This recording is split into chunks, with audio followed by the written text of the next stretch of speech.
অনুষ্ঠানত অংশগ্ৰহণ কৰাৰ কাৰণেই কিছু সময়ৰ পিছতে তেখেতে বক্তব্য প্ৰদান কৰিব। গতিকে বক্তব্যই চমুকৈ কৰিব দিছে। মই মোৰ বক্তব্য মই দীঘলীয়া কৰিব বিচৰা নাই। ইয়াৰ আগতে পূৰ্বতে বহু বক্তাই তেওঁলোকৰ যথেষ্ট দিছে, কিন্তু মানৱ শ্ৰদ্ধাৰ ৰাইজ আমি এটা কথা বিশ্বাস কৰোঁ, নানা শ্ৰমত ভুল কৰি থকাৰ অসমৰ সংখ্যালঘু জনতাৰ এইখন তথা ইয়াৰ পূৰ্বৰ চৰকাৰেও বহুত বা পৰীক্ষা লৈছে। নানা শ্ৰমত ভুল কৰি থকাৰ অসমৰ সংখ্যালঘু জনতাই বহুত বা কিন্তু পৰীক্ষা দিছে। এইখন অসমত অসমৰ অৰ্থনৈতিক উত্তৰণৰ কাৰণে অসমৰ ভাষাটো একদম ৰাখি অসমীয়া ভাষাটো একদম ৰাখিবৰ কাৰণে সামাজিকভাৱে অসমখন আগত ৰাখিবৰ কাৰণে মুছলমান মানুহৰ যিখিনি ত্যাগ আৰু কষ্ট এই কোনো কাৰণে কেতিয়াও কিন্তু অস্বীকাৰ্য কৰিব নোৱাৰে, ই কেতিয়াও অগণ্য কৰিব নোৱাৰে, ই সদায় একদম আৰু গণ্য কৰিব লাগিব, প্ৰধান আৰু প্ৰধান হৈ থাকিব লাগিছে। এনে এটা প্ৰেক্ষাপটত এনে এটা সময়ত আজি ৩-৪ দিনৰ পৰা অসমৰ সংখ্যালঘু জনতাক বিদেশী নামত পুনৰ লক্ষ্য কৰি লৈছে এইখন চৰকাৰ। অনাৰ ইয়াৰ ভিতৰত কি আছে মই নাজানো।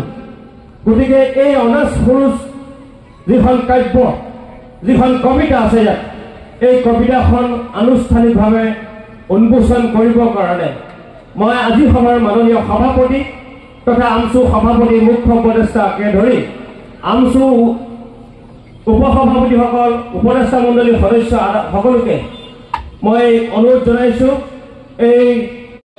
সেইখন ঘৰত কণ কণ শিশু থাকে, মহিলা থাকে, তেওঁলোকৰ শুই থকা মৌলিক অধিকাৰ সৰ্ব কৰি তেওঁলোকৰ ঘৰত সোমাই আনি তেওঁলোকক বিদেশী বুলি কৈ তেওঁলোকক পুলিচ থানাত লৈ যোৱা হয়। আৰু পুলিচ থানাত লৈ যায় ২৪ ঘণ্টাতকৈ অধিক সময় তেওঁলোকক বহুৱাই ৰাখি কোৱা হয়, তোমালোক যে ভাৰতীয় হয় তোমাৰ তাৰ প্ৰমাণ দিয়া। আমি কেতিয়াও জনা নাছিলো যে আজিৰ তাৰিখত গৃহ বিভাগ আৰু পুলিচ থানাই আদালত হ'ব।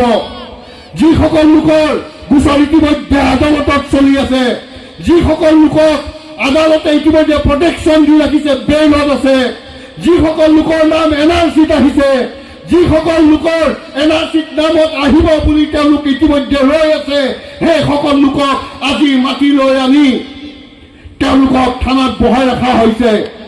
গুৱাহাটী মহানগৰৰ বিভিন্ন অঞ্চলৰ পৰা শ মানুহক উঠাই লৈ আনি থানাত বহাই ৰখাই থোৱা হৈছে। তেওঁলোকৰ পৰিয়ালৰ মানুহে নাজানে তেওঁলোকক ক'ত লৈ যোৱা হ'ব, কি কৰা হ'ব। চৰকাৰী কাৰ্যালয় আছে, তাত গৈ পেলাই আমাৰ যি দাবী, আমাৰ ওপৰত যি অন্যায় আৰু অত্যাচাৰ হৈ আছে, সেই অন্যায় অত্যাচাৰ বন্ধ কৰাৰ কাৰণে তেখেতসকলৰ জৰিয়তে ভাৰতবৰ্ষৰ প্ৰধানমন্ত্ৰীলৈ আমি স্মাৰক পত্ৰ প্ৰদান কৰিম। কিন্তু কিছু সাংগঠনিক প্ৰচাৰৰ অসুবিধাৰ কাৰণে সেই সময়ত আজিৰ নিচিনা ছচিয়েল মিডিয়া নাছিলে, প্ৰচাৰ মাধ্যম নাছিলে, ঘৰে ঘৰে গৈ চিঠি লিখি মানুহক প্ৰচাৰ কৰিব লগা হৈছিলে। বিভিন্ন কাৰণত আৰু যিকোনো উগ্ৰ জাতীয়তাবাদী সংগঠন আছিলে যোনে আমাৰ আমচুৰা